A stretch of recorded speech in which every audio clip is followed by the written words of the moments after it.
Hello ladies and gentlemen, and welcome to Cornwall. We did visit Cornwall in the past, but we have focused on the northern part of it, which is incredibly beautiful. We visited places like Boscastle, Tintagel and Bude. All of them are gorgeous, and you can see the videos about those places on my channel. This time we have decided to explore the southern part of Cornwall and will be visiting Penzance with its beautiful harbour and promenades. St. Michael's Mount, the idyllic castle on a tiny island, St. Ives with its vibrant life and windy medieval streets, and the most picturesque village of Mousehole with narrowest streets I've ever seen and the most adorable cottages. And of course the most picturesque Porthcurno Beach with azure waters.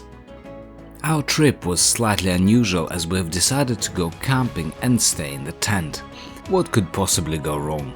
Beautiful beaches, ideal natural setting, all of it was there, as well as a gigantic storm that caught us in the middle of the night, flooding our tent. The storm was so strong that the entire tent shook throughout the whole night, and it felt like we're about to lift off the ground, to be honest, at some point. So the trip. It was a long but pleasant drive from Reading, and the weather was blissful. When we've arrived and pitched on the camp, everything was as smooth as it could be.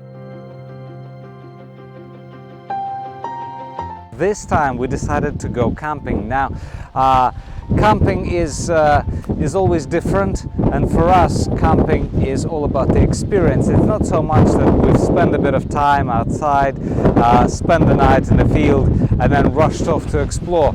No, for us camping is enjoying the process and just chilling. So this is a time when I'd like to show you and share some tips with you about how we do it. So if you'd like to follow me.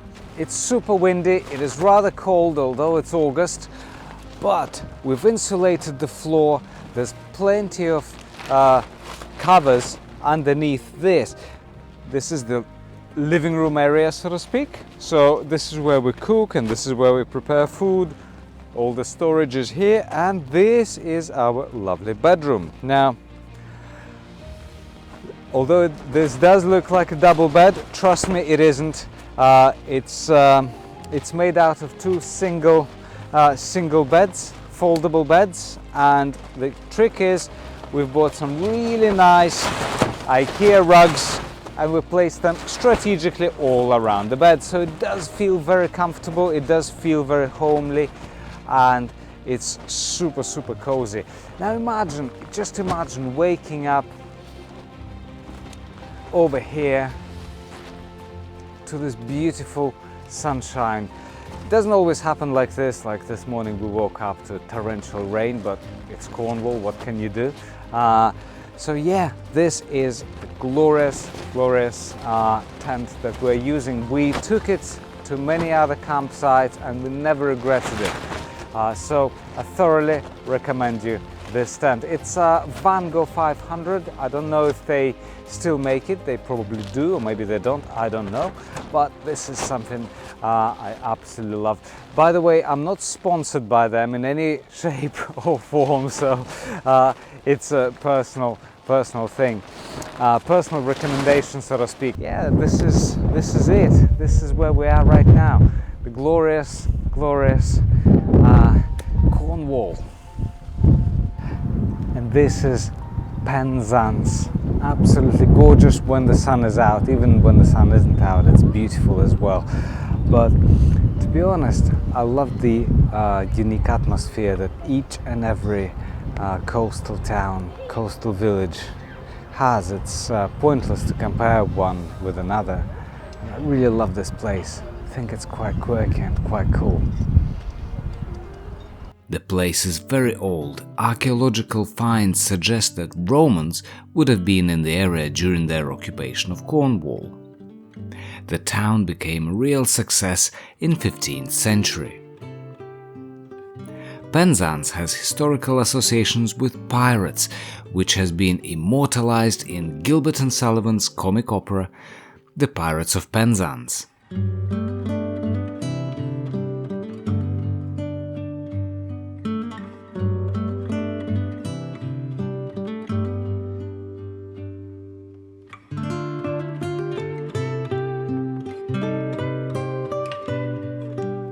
Interestingly enough, I have this personal relationship with the sea. It's almost like a gigantic amplifier of how you feel. If you feel lonely, you feel a million times lonely. If you're in love, you feel a million times more in love. And it's quite interesting to be at the sea.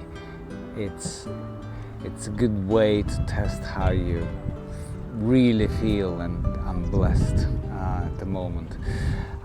So yeah, just another observation that to me the sea is a gigantic amplifier of whatever's going on in your heart and your soul, I suppose.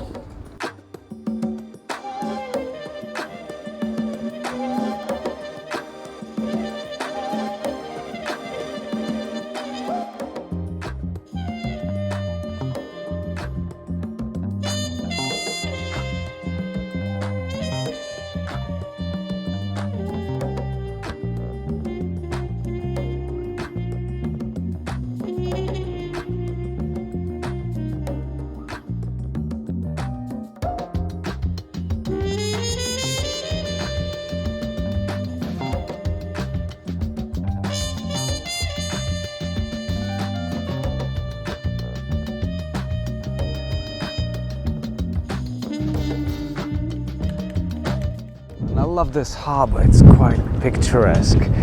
So yeah, definitely recommend a visit. And the cool thing is there are so many places to eat, specifically to do with seafood, which I absolutely love. Our next destination is St. Michael's Mount, an idyllic island with a beautiful castle on it. Interestingly enough, there is a similar place in France, which is called Mont Saint-Michel, which of course translates as St. Michael's Mount. It is also a castle on a tiny island. We didn't quite make it on our first attempt as we've arrived too close to the closing time, however we have made it on the next day. We just purchased the tickets to go to St. Michael's Mount, which is behind us, and the site allowed us to buy it, and we bought it just before the last entry. However, we were turned around at the gates, so hopefully we'd be able to make it tomorrow. The reason being was apparently it was the last entry, so it was very unclear on the website as to when the last entry is, how long it takes to get to the actual gates, because it's a bit of a trek, but we're hopeful that we will be able to make it tomorrow. What's really quite unusual about the place is that it is a tidal island linked to the land by man-made causeway, making it accessible during the low tide. It truly is epic when you walk on it.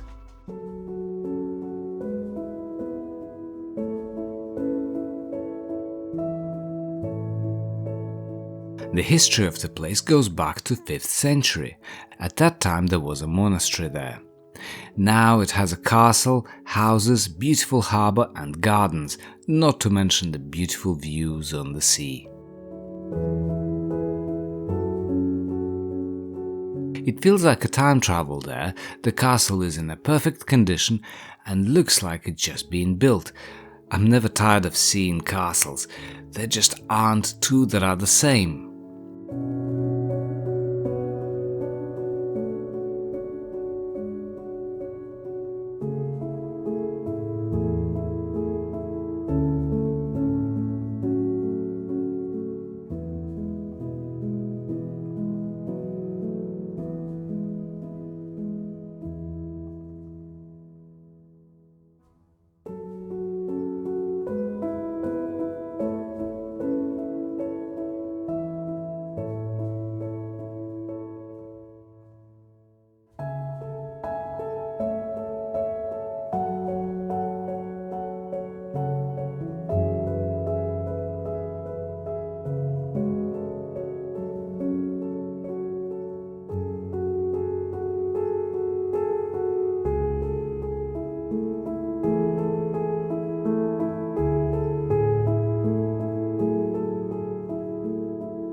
Everyone loves adventures until it happens to them, and most certainly it happened to us.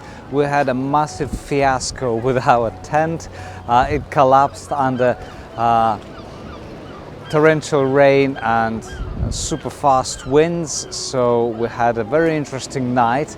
However, we didn't give up and we went to St. Ives, and look at this gorgeous, gorgeous place. It really is quite amazing. Sometimes all it takes is just to believe that the weather will be better in Cornwall, and surprise, surprise, it did get better, and we're so blessed to see views like this. When we arrived there, the car park was just outside the place, and a short walk to town opens up amazing views, especially on a magic hour. You can see the entire town from that hill, as well as the sea, so it does look particularly beautiful on the sunset.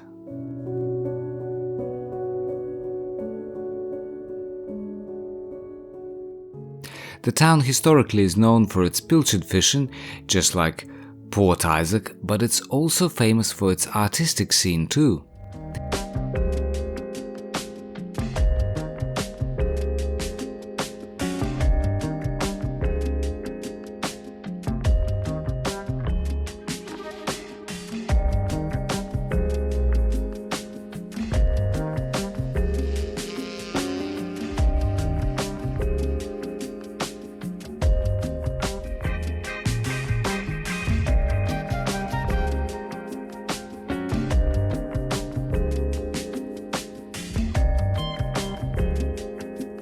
Needless to say, the food scene is incredible.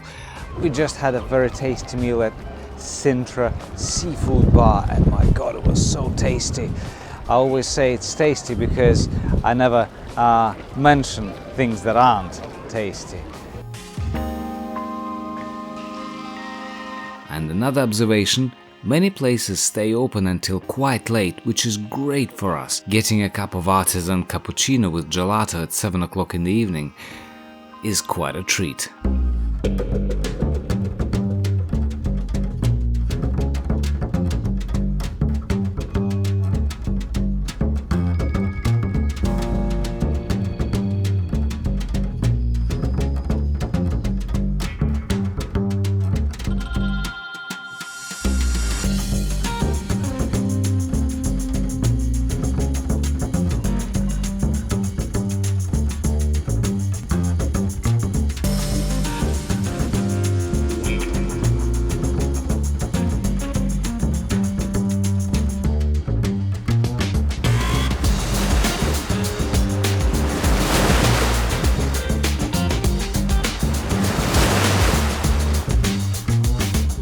There are so many flavors to Cornwall, just like you get so many flavors to ice cream.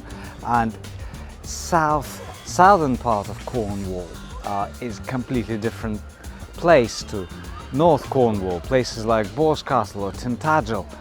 This is Mousehole, and it is so gorgeous. It's full of tiny streets that you have to navigate really dexterously, and it was pretty unnerving driving through this village, because you get a single lane track and then it curves and then it bends, and then you have to sort of let other people through if someone is heading your way. But the experience is incredible. It's one of these, driving here is a bit like Marmite. You either love it or you hate it, and I absolutely loved it. So Mousehole it is.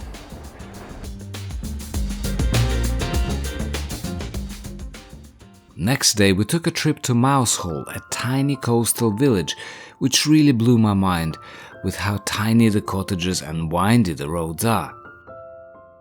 Interestingly enough, the name Mousehole is believed to have originated from Cornish language, which derives from the word mouse, meaning the narrow inlet, so nothing to do with mice.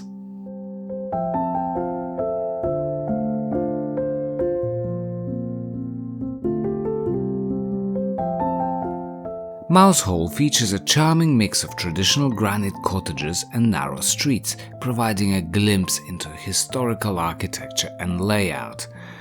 And I absolutely love these little tiny places. 21 degrees and sunny, just the way I always wanted. 더바랄 것도 없어. 지금 이대로면 좋아. 따스한 햇볕이 가득 담은 sand river. The bluebirds peacefully sing along that I love you. Oh, 그대여 나와의 거리를 걸어요. Paris with you. Oh, 난 그저 잔디밭에 누워 있어도 좋아요.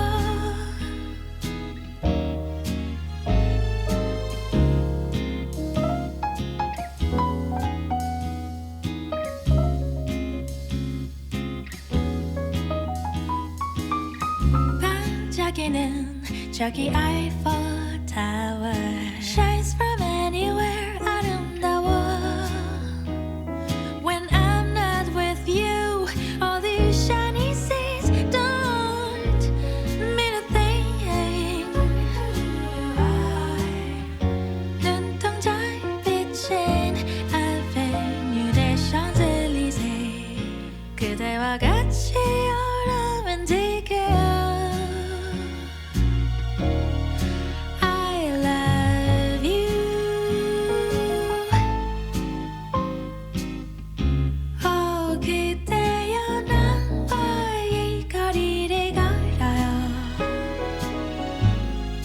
Paris with you. Oh, 난 그저 잔디밭에 누워 있어도 좋아요.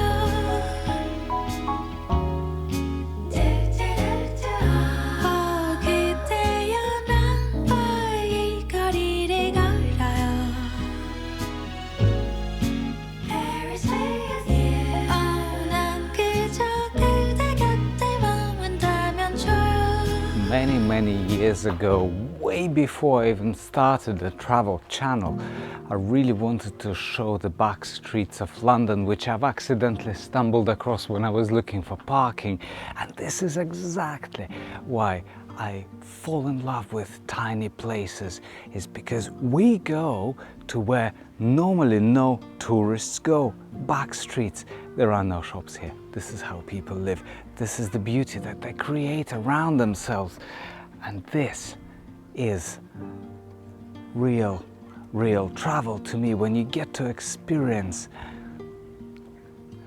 the atmosphere, the kind of atmosphere that you don't buy in a shop, and the kind of atmosphere that make you want to visit these places in the first place. I think it really is incredible to see places like this.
And last but not least, the most picturesque Porthcurno Beach. When you're there, it looks beautiful and picturesque, but it's only when you go up the cliff on a steep path that you can appreciate the grandeur of the bay and the incredibly vibrant color of water. When we planned our trip to Cornwall, we've listed the places which we really wanted to visit, did the appropriate amount of research, left a little bit for the surprise element of it all, and when we arrived, nothing went to plan. First day, second day, third day, all of the days it seemed like everything was very different, but it turned out to be so much better. We've ended up visiting places which we didn't plan on visiting, and it appeared to be incredible, like this beach you see behind me. And it's quite an interesting observation about travel. You can plan, and it's great to plan, but sometimes things happen in a sort of strange way that you end up making different choices, and it's those things that you remember, and it's these moments that stay in in the depths of the heart, if you will, rather than fully structured and planned moments. And yeah, it's quite cool to see places like this, completely unplanned. I really hope you liked this video, so please subscribe to my channel to see videos from all over the world, and if you'd like to see more pieces about Cornwall, check out the videos on Boscastle, Tintagel, Bude and beautiful St Nectan's Glen. And until next time, bye bye!